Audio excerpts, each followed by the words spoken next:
500 grama pilećih prsa narezati na trakice. Sada je dovoljno dobro ih posoliti i nastavite dalje po receptu, ili za još bolji okus napravite marinadu kao i ja. 10 grama senfa, 20 grama sweet chili sosa ili barbecue sosa, 15 grama soja sosa, to jest jedna velika žlica.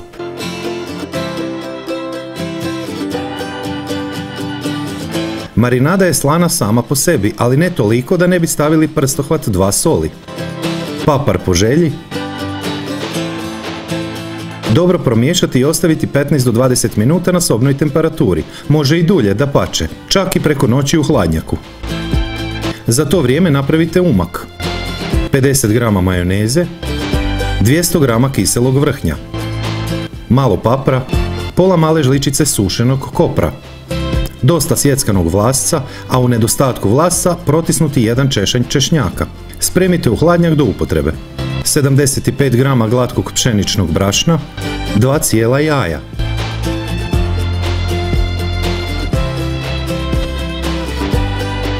Ako imate, dodajte malo muškatnog oraščića, ne previše. 300 grama cornflakesa, to jest kukuruznih pahuljica,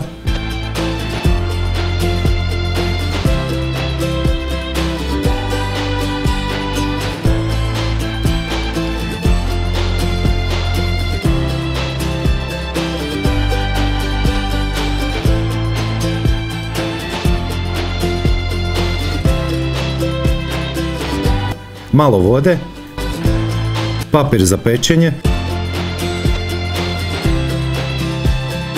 vrlo malo ulja, tek toliko da pokrije površinu tave.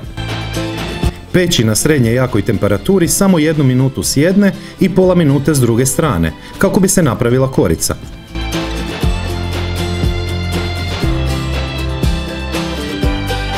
$50 ml, to je pola decilitra vode. 20 grama meda, to je puna mala žličica. Kratko samo promješajte.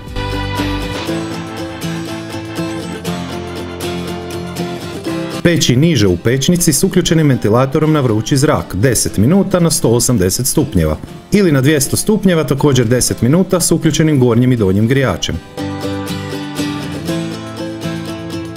Ispod svakog mog videa niže u opisu je pisani recept, savjeti, preporuke i sl.